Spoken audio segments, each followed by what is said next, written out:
A double shooting in Aurora. Air Tracker 7 was over the scene just a short time ago, and we could see a large police presence out there. This is in an apartment complex very near Alameda and Chambers in Aurora. Happened just before 7 a.m. Denver 7's Colette Bordelon was the first on scene. And Colette, what do we know about the two victims here? We still don't know a whole lot about their condition, Brian. What we do know is that when officers first got to the scene, they found two people who had been shot. That first call, like you said, coming in just before 7 a.m. this morning. Take a look behind me. We still have a couple of investigators here on the scene.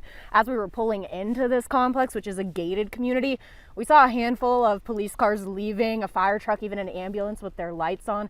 I spoke to a couple neighbors around here because initially when I got here, it seemed like a pretty sleepy community, something that's pretty safe, but they told me not to judge a book by its cover. They said there are many incidents that unfortunately do happen in this area, this part of Aurora, but we are still working to learn more about what could have led up to this and what exactly happened here this morning so early. Once police tell us more and give us a little bit more details, we'll bring those to you as quickly as possible.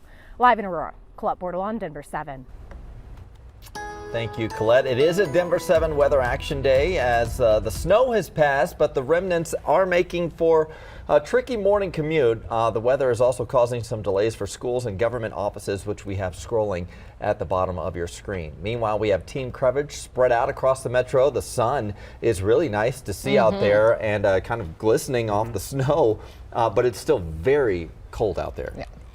Single digits are not warm. Yeah, No. it feels like about 0 out there this morning, so it's cold and it's slick. And the sun is blinding right now, so anybody heading east, it bounces off the snow, it bounces in your eyes, and you just go, I can't see where We I'm can going. see in those shots. You can it's see white it actually. out. Take a look at a couple of the quad splits that I have set up for us here this morning. As you can see, some of the road conditions, they are changing and improving in some areas, not so much in other areas. You can see from the cameras all the sunshine that we're dealing with, and whether it's going to be up to the north side of town, out to the west side of town. We still have some chain and traction laws up that way, but Loveland Pass has reopened, and you still see 6th Avenue and that drive on I-70 over by Central Park. Take a look at the other 4 cameras, and you can see some of the other conditions, like down at the Denver Tech Center, 225, C470, and this is over by Castle Pines and Surrey Ridge. Actually, I-25 is looking better coming out of Castle Rock right now. Overall drive times, like to the south side of town, still pretty heavy. That section between University, Colorado, Evans, still really tight stop-and-go traffic in there. A lot of traffic on 225 for us here this morning, and it's not too bad that you are from DIA, with mostly just wet roads there, as well as E470. It's just been really a pretty decent drive for us out that way. A lot of traffic into downtown, as you saw. Some of the slower go traffic is mostly in the 20s, 30s, 40s, depending on where you're going here this morning. And so, Lisa, it's just going to take some time. That sunshine is really going to start breaking it up here later this afternoon. Yeah, that drive later on today is going to look a lot better for sure. Right now, Denver 7 weather action day. We're looking at, when you look at some of these totals, anywhere from 4 to around 8 inches.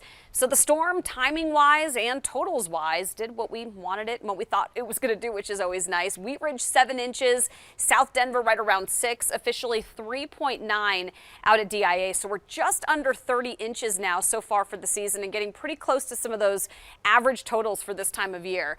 Across the state, skies are clearing. It's beautiful in the mountains right now. We're seeing some blue skies there, and some of the clouds that we had here in town are now starting to break up, and we'll see plenty of sunshine through the afternoon.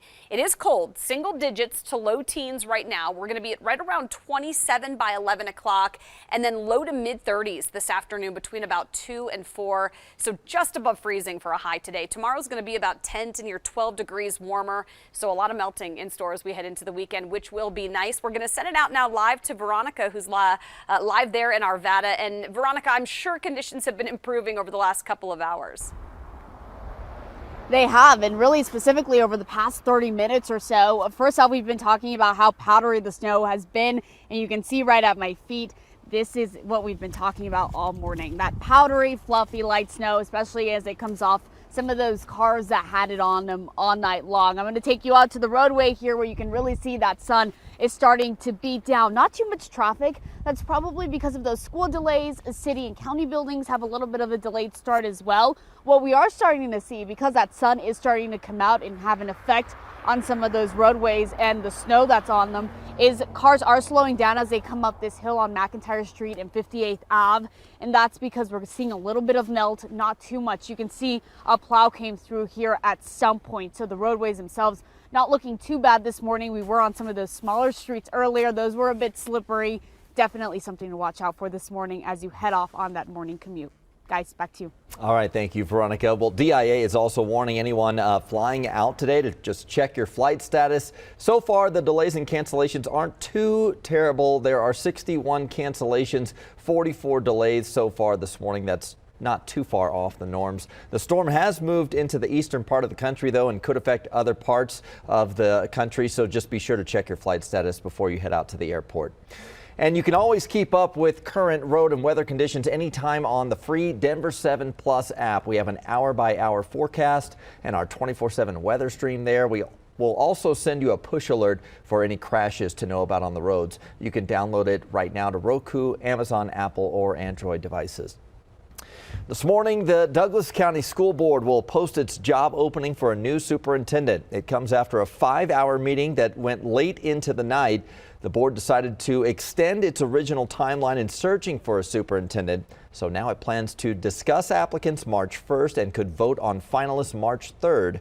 Sources within Douglas County say that the choice by the majority school board for the next superintendent is Aaron Kane here, a former interim superintendent in Douglas County and currently heads the American Academy Charter School. However, no names have been made public. Meanwhile, the Douglas County School District will not be releasing the names of teachers who called out sick on February 3rd. That was the day the district had to cancel class as many teachers called out to protest the firing of former Superintendent Corey Wise. Those names were requested through an open records request, and they were set to be released last night. But safety concerns arose when teachers at 2 schools had threatening letters left on their cars. A teacher we spoke to, who we will not identify, said coming into work was stressful. To have this idea that someone wanted a list of teachers for a reason I can only think of as negative. I think some teachers probably felt scared. Some felt just more stressed than they already do. Yeah, the school district tells Denver 7 police are looking into the letters. During last night's school board meeting, directors condemned those efforts to threaten or harass teachers. Still ahead at 8, new numbers show the U.S. labor market might not be recovering as strongly as expected. And the odds are in. The Broncos have a better shot of landing quarterback Aaron Rodgers than most other teams.